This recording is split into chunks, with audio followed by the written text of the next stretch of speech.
Bismillahirrahmanirrahim. Assalamualaikum warahmatullahi wabarakatuh.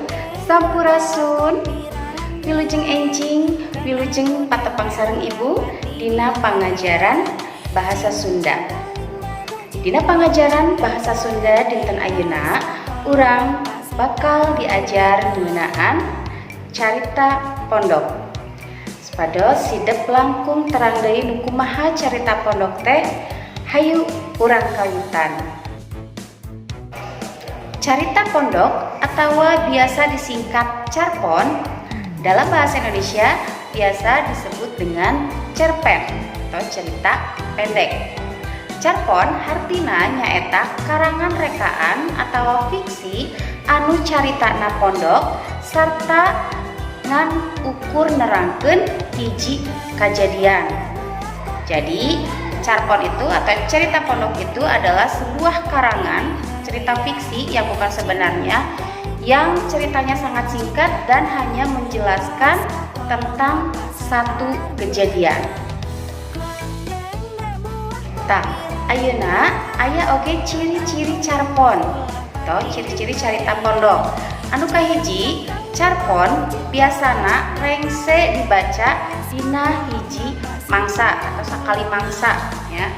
Ya, yang artinya yaitu bahwa cerita tersebut bisa selesai dibaca dalam satu waktu. Anu kadua nyaeta alurna teu kompleks.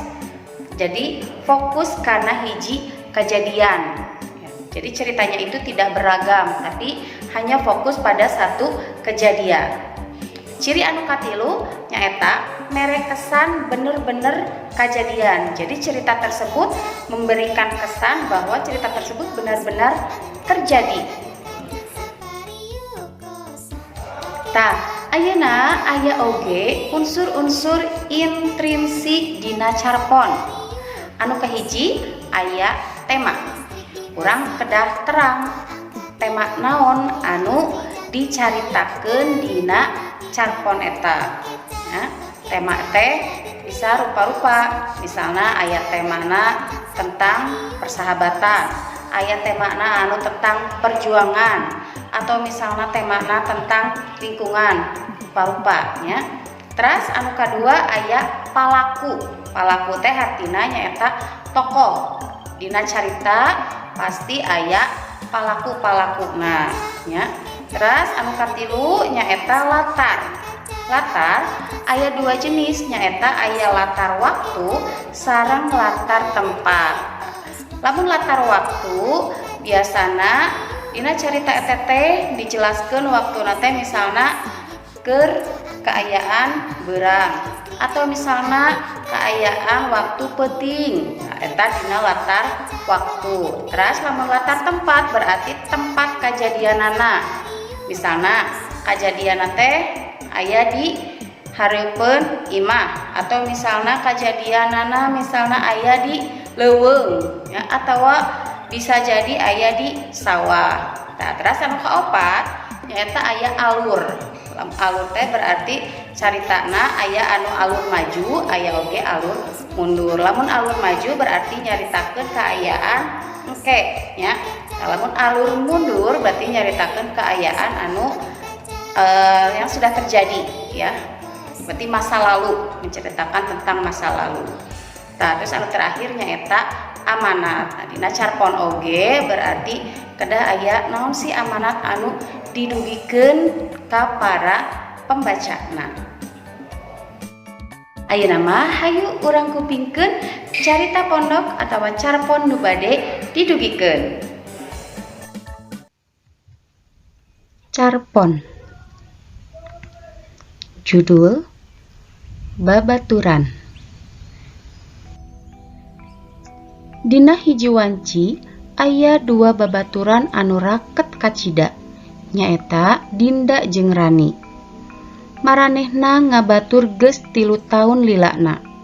Malih kalah loba oge jalma anu nganggap manehna teh duduluran da saking akrabna. Unggal isuk saencan mangkat ka sakola, Dinda sok nyamper ka Imah Rani sangkan bisa mangkat babarengan ka sakola. Berangna manehna boga janji yen balik sakola teh rek nyimpang heula ka supermarket nu teu jauh jeung sakolana.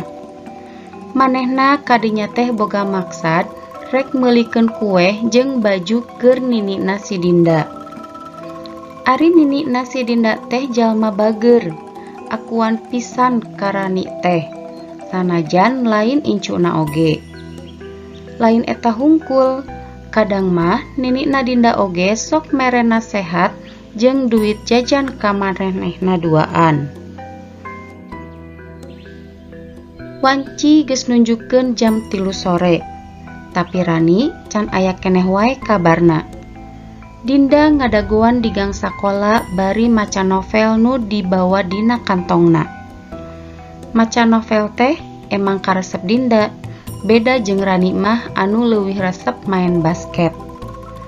Sanajan beda karesep, tapi manehna kacida akurna. Lamun aya latihan basket di sakola, Dinda sok satia ngadagoan Rani latihan. Bari ku hayang-hayang balik babarengan kitu oge sabalikna. Teu karasa wanci geus nunjukkeun jam 3:30. Aduh, si Rani ka mana nya? Tanya Dinda dina jero hatena. Dinda ngerasa bingbang, kusabab geus 3 jam setengah manehna ngadaguan si Rani can aya kabar keneh wae. Tekung si Lila aya sora, "Dinda!" Jol weh saurang rumaja bari lulumpatan nyamperkeun ka si Dinda.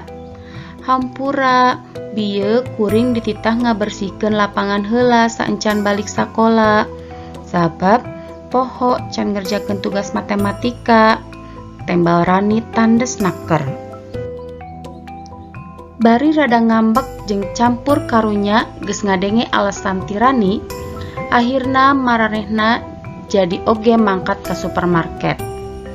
Cek urang oge lamun aya pancen di sakola gera buru gawekeun peutingna. Dinda mere nasehat ka Rani bari rada ngambek saeutik. Satepina di tempat nu dituju, manehna tuluy meuli kue jeung pulah pilih naon sakirana kado nu pantes keur ninina si Dinda. Dinda jeung Rani akhirna meulikeun baju keur hadiah nu rek manehna beulikeun ka ninina. Baju nu dipilih warna koneng, sabab nyocokeun jeung warna kulit Nini. Beh rada caang meureun pikirna teh nu nyieun manehna ngarasa eta hadiah nu paling cocok keur manehna beulikeun jang ninina. Gerani Nini Dinda geus dianggap ninina sorangan, kusabab ninina si Dinda sok nyaruakeun rasanya jeung kaasihna ka manehna. Rani mikanya pisan ka keluargana Dinda. Gerani ngaluarkeun duit sakitu teu jadi masalah, asalkeun Nini atawa keluarga Dinda nu lain bisa bungah.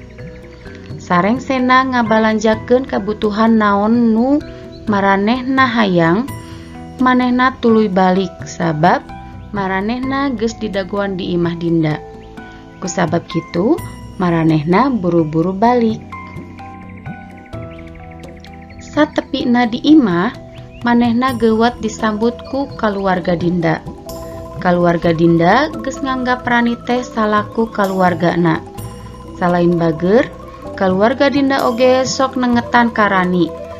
Rasa kakaluargaan anu teu bisa dibeunangkeun di keluarga Rani bisa dibeunangkeun di keluarga Dinda. Uyuhan, da atuh Rani mah ngan ukur cicing duduaan jeung bapakna.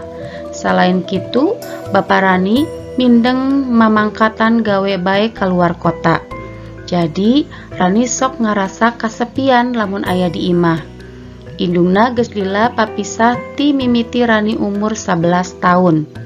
Sageus bapana jeung indungna pisah, Rani geus tara kapanggih deui jeung indungna. Kusabab kitu oge, Dinda sok aya wae di deukeut Rani. Sabab manehna embungeun lamun babaturan ngarasa kasepian. Sabab pikirna ari babaturan mah lain ukur diucapkeun tapi kudu dibuktikeun kalayan nyata.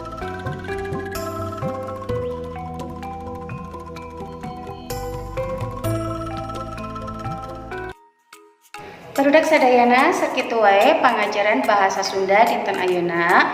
Mudah-mudahan naon anu tos ku ibu dijelaskeun hideuk tiasa ngartos sareng tong hilap. Tugasna oge kedah dikerjakeun ya. Wilujeng mancing tugas kanggo dinten ayeuna. Ibu pamit. Wassalamualaikum warahmatullahi wabarakatuh.